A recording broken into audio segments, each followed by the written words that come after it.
Record. And welcome everybody to our webinar for tonight. Somebody left. Jane left. Oh dear. I hope we didn't scare Jane off.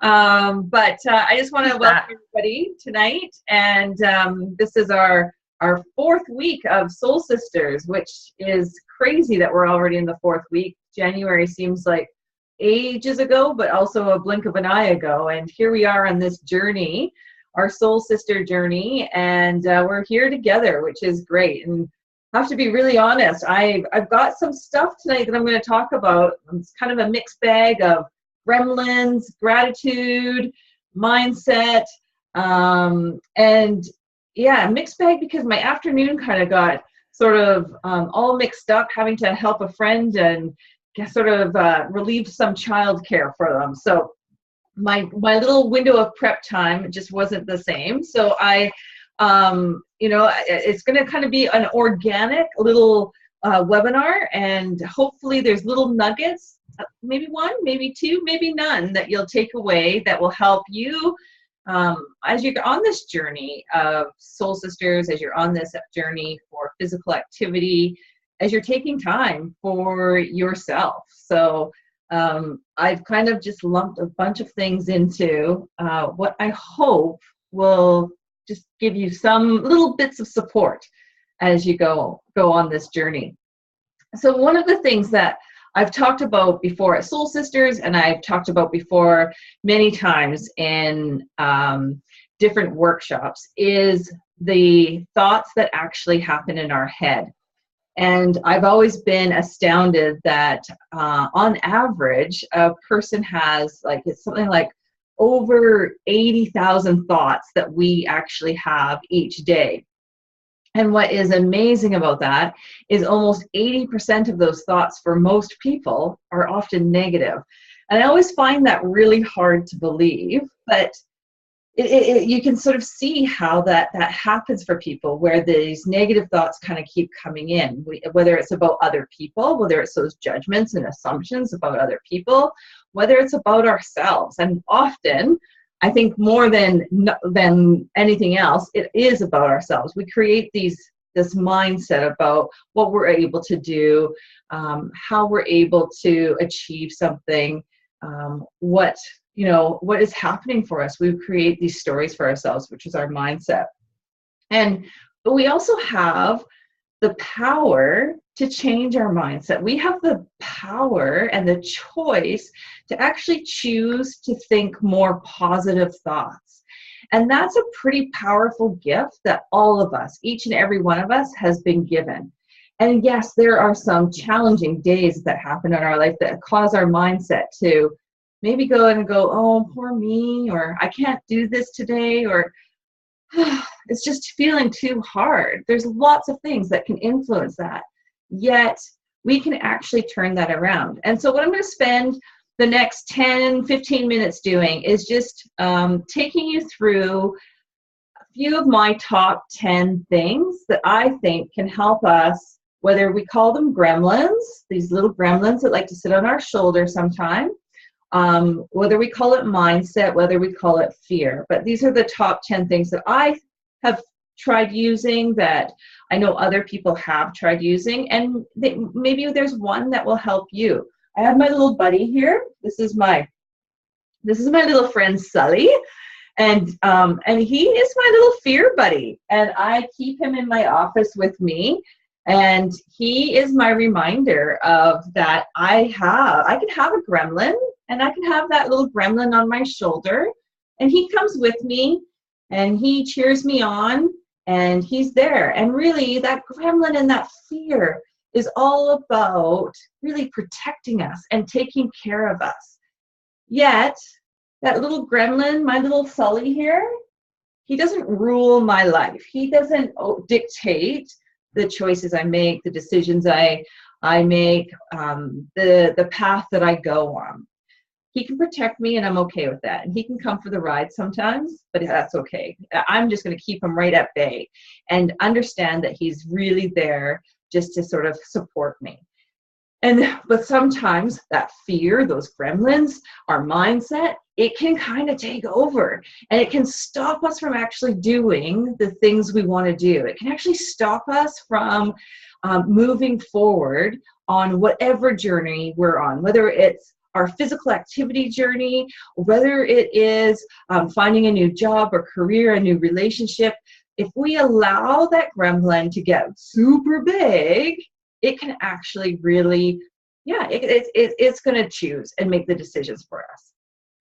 I've told this, I know I've told this story a number of times, and I'm sorry that it is a repeat, but it is, I think I've learned so much from this story that it is a really good one for me to share in terms of helping to manage the gremlins, the fears, the voices going on in my head. So in 2012, I was training for the half marathon in Victoria, and I ended up doing the Goddess half marathon. And it was, no, it wasn't in 2012, sorry, got my dates wrong, but 2014 was when I did the Goddess half marathon. And it was a grueling, awful half marathon that I have never, ever been in that mindset as I was during that event. I ran the first 10K with a really good friend of mine, and she kind of left me as we're coming down the hill, and the half marathoners had to kind of keep going and doing another loop, and she left me, and she's like, she had this look on her face like, okay, bye. Hope you do okay out there. And it was, you know, as the goddess tends to be, it was hot. And you know, all of a sudden, all of these 10K runners go away, and the field of half marathoners was fairly limited. So you're kind of just running really by yourself. And let me tell you, I got those gremlins going in my head. I hadn't trained enough. My feet were sore. It was too hot. Langford, why am I running in Langford? This is awful, and it's not very pretty. And I really started to believe and started to go in my head that I couldn't do this event. I wasn't going to finish, which would have been a first for me to not actually finish an event. And so I was digging deep. I remember walking and thinking, okay, so what am I going to do? Like, I guess I've got to get back there somehow. So I sort of persevered through this awfulness. And the worst part was they sent us down this 800-meter out and back. And I went, are you kidding me? This is the worst. This is the absolute worst. So it was the first time I'd ever run an event where I thought, I might actually cheat, and I might not actually do this out and back, and I might just kind of go like, and you know, that's going to show them, isn't it? And of course I didn't. And I kept going, and I kept going, and I saw people along the way that cheered me on, and it, you know, I just, there was things that I did that I just kept going. My mindset, those gremlins, they weren't changing. I got to the top of the hill where you come down just before the finish, and my friend who had run the 10K met me there, and because she was worried about me, because she was like, she should be back by now. What's going on? Something's happened to her out there. And she was like, okay, come on, we're in. We've got this. Let's just get to the finish line. So we get to the finish line, and I was in such a state of just awfulness. I said, we got to get out of here, because I know a lot of people at this event, and I'm really fearful that I could say something not so nice, because I just was like, oh, this was the worst day ever. What an awful run. And you know, I came away from there. Obviously, I kept joking to people that I had to have much running therapy after doing that event, because it was, you know, it was one of those things where I kept saying to people, yeah, I'm still in therapy after that, because I've had to really dig deep. Do I want to run? It questioned do I want to run? Do I want to be a part of this? Do I want to how am I going to keep moving? Because I'm not sure if this is what I want to be doing. So, you know, I took a year to really, I didn't do a half marathon, and my running was not great. I wasn't really focused, because I kind of was carrying this luggage. I was kind of carrying this past experience of this event with me. And And, you kind of learn from that. You learn different things. What would I do differently? And one of the things I realized that I would do differently is like I wasn't wearing my bracelet, my soul sister bracelet that I normally wear, which I know is always something that takes me out of a mindset. I just hadn't prepped well. I hadn't done any runs by myself. And I realized that I hadn't had that time all by myself running to appreciate that, yeah, I was going to be out there by myself. So there were so many lessons after that I really did appreciate of running and having that experience. And it really didn't come, I don't think all of those lessons really came to its fullest extent until last year. I ran the half in Victoria. And it was, the half in Victoria is Thanksgiving weekend. And so you're in this frame of mind of being thankful and really appreciating what you can do. And I was running with a soul sister, Julie. And each kilometer, we kept it was just our thing that we would say, okay, well, what are you grateful for at this kilometer? And we took turns going back and forth, sharing what we were grateful for. And, I got to the end of that half marathon, and there was times during that half marathon that I definitely had to dig deep as well. But it was different because I was practicing gratitude throughout the entire run. I was with somebody who was really supporting me the whole way. And I was so grateful that I'd had this awful half marathon experience and able to run another one to go, I'm running this because I can. And so I took those lessons from the previous one and I used that to fuel me through. And Maina had gone to see Lucy Smith speak the night before the Victoria marathon weekend. And one of the things that Lucy basically said at this talk that she was giving, like, it's not about your best time, as in what your watch says or what the finish line says, but it is about having the best time out there on the course. And that was the most perfect thing that I could have heard the night before. I was going in going, oh God, have I trained enough? Am I ready for this? What's going to happen? Is it going to be the same as this awful one that I had? How am I going to make it through? And really, that's exactly what Julie and I did. We just had the best time out there. We were laughing, we were high-fiving each other, we were sharing our gratitude every kilometer.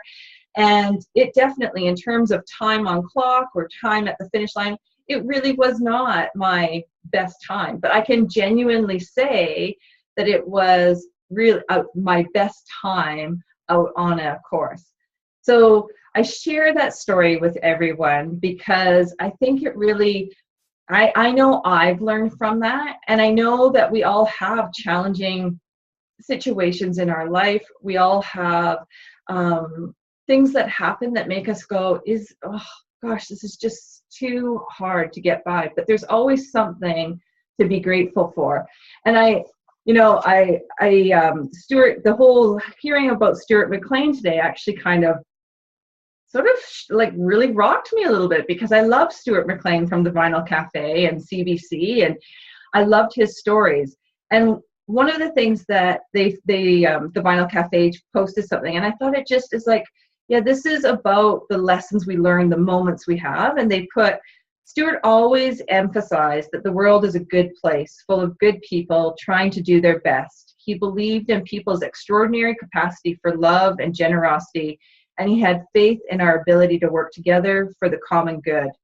He was, in other words, firmly committed to celebrating the positive, joyful, and funny side of life. Stuart assured us that even in difficult times, we can find things to be grateful for and ways to laugh. Now that he is gone, we will try hard to do just that. Stuart connected us to our country and to each other.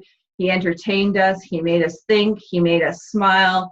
Occasionally he made us cry, and through all of that, he reminded us that life is made up of small moments. We never know which ones will be forgotten and which ones will stay with us forever. And I just think that really is such a beautiful way just to acknowledge that we really have the choice of how we react and what happens in various situations. A half marathon, having a bad half marathon in the scheme of things, in the scheme of my life, in the scheme of my things that do happen, was so minuscule in terms of what other people go through and other challenges in life that we all face. Yet I was able to take those lessons from that and apply it to other areas of my life, that you can keep going, that you do have the strength, that you do have the choice of what happens after a bad situation. So I thank all of those people who are part of that story, because it really was, there's so many pieces of it that are pivotal. Other things that we can do to help us change our mindset, help us get out of maybe that funk, help us keep moving forward, help us keep that little gremlin at bay. There's, lots of people like to meditate and use meditation as a way, even if it's just like 5-10 seconds of deep breathing, how we do our deep breathing at the beginning of Soul Sisters. That's a way for us just to calm our bodies, just breathe, get in tune with ourselves, and just like, let those gremlins go. Obviously, one of the things that they say all the time is smiling. If we smile, we can just release some of the tension. We can change. It helps sort of the neuron pathways understand that, oh, she's smiling. Okay, that means that, that she's having a different emotion. And that can sometimes just snap us out of something that we, a funk that we were in. Helping somebody. So yesterday was Valentine's Day. Next week is Pink Shirt Day. There's lots of different things that happen, and we can give back. We can be kind to people.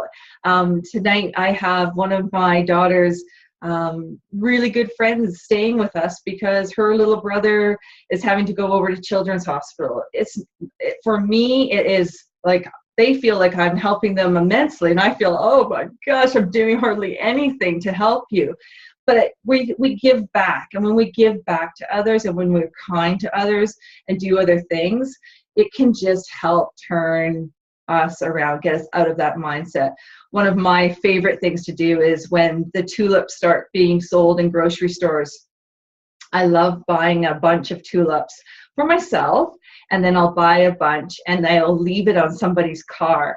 And I never stick around to see who actually gets the flowers, but it just always makes me, it's like, no matter what kind of bad mood I'm experiencing or having, it's like, I really hope that I brighten somebody's day by putting those flowers just on their car and their little like windshield wipers. So just think of things that you could do for somebody else that helps you get out of that space that you're in.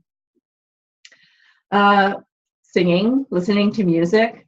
I love how Soul Sisters has really incorporated music as a part of what we do, and there is nothing better. I mean, you see Ellen on her show, and she's dancing and listening to music. And I know when we're out moving together, it's not always easy to listen to your favorite tunes, and safety first if you are putting those earbuds in, like one earbud only.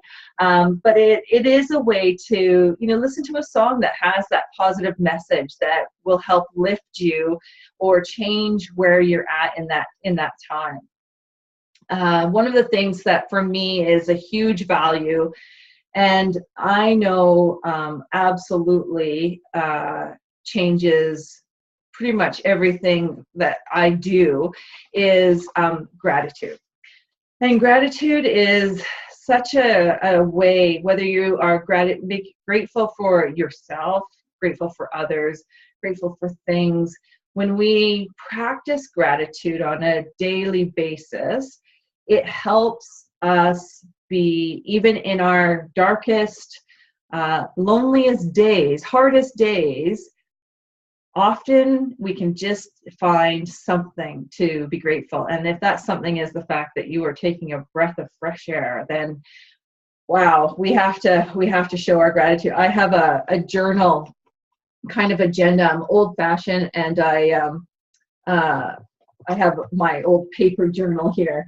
And one of the things that I've been practicing for this year is every day I write down one thing that I'm grateful for of that day. And I mean, there's some, like, you know, if I look at them from January, you know, grateful for the opportunity I went back to Royal Roads, and I got to do some coach feedback and panel. I was grateful for that I have a great doctor.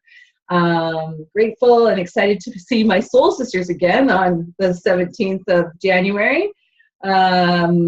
You know, like, just they're little things that happened in my day. But when I look back and I see 31 days of things that I wrote in January, and I'm doing the same for February, it really helps me when I'm not having a great day, when I'm feeling challenged about doing something, feeling challenged about motivation. I think it helps people around you when you are showing gratitude, whether it's to them or whether it's to yourself. It's a good practice. Another last thing, I've got two more things that you can do. And one is journaling. Journaling is a great way to write things down and capture what's been going on. And one of the things as we go through the Soul Sister journey that I have often talked about with people is, as you go through, write down each day that you've done your homework. Yeah, this was a good day. You know, saw the ducks in the pond. The weather was really bad and it was raining and windy, but I got out there. And that's just a small example of journaling. It can be one sentence, it can be a whole novel, it can be drawings, it can be paintings. However it is you want to capture. Oh yeah, Maina just wrote the journey jar. We introduced that last year, where you could just put a memory, you could put your celebrations, your successes, and put it in the journey jar. And then at the end of the year, you're able to just to sort of have this collection of all of these things. And there is something about putting that down on something like that that gives you this. It's like it's a holder. It holds it for you. It takes care of it for you. And you can be as deep in a journal writing, or you can just, like, it could just be one word, but it's capturing something for you. And it can just help when you write it down and then you read it back, you're like, oh, okay, just get out and move. All right, so just do it. It can just help refocus those things. And the last, I think, thing that is super important to help us get out of whatever is going on in our minds, to get sort of, is to celebrate.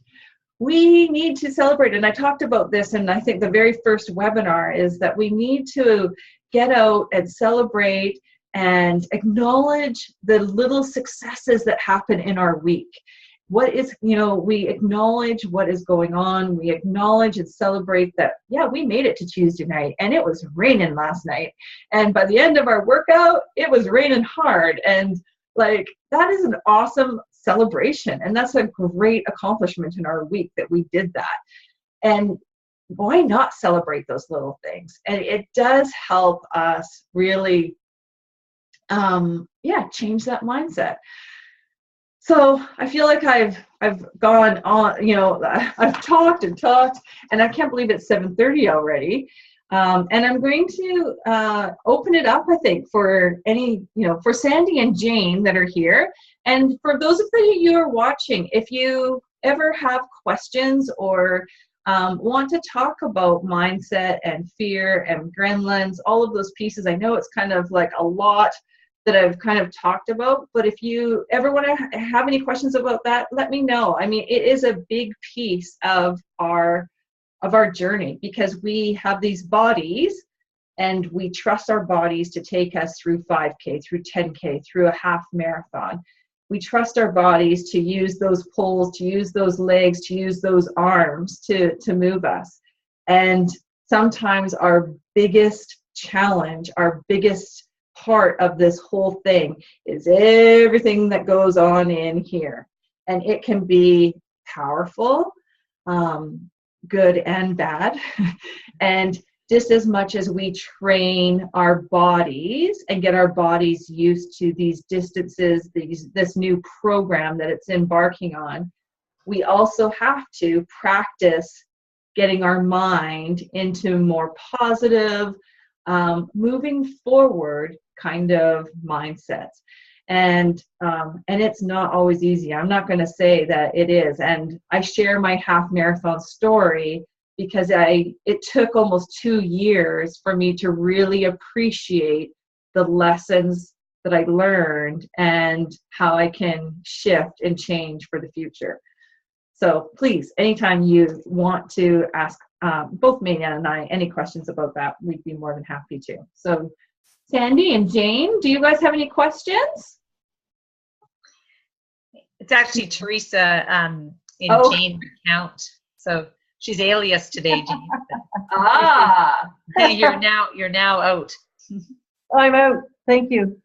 Yes, I was in another client's account and went, oh no, my name's not Jane Atkinson.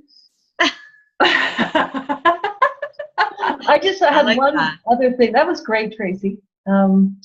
One thing I learned also from another coach, and she talked about writing down power words every month.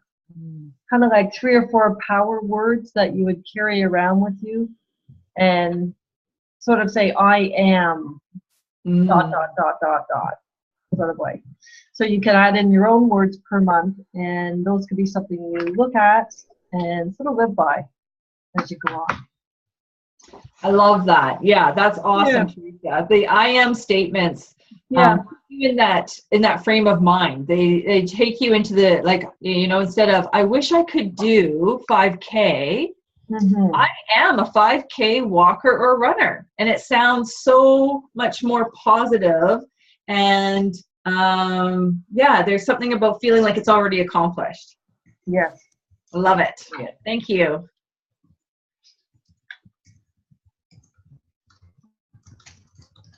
Oh, I'm just writing down something, but I could probably say it now.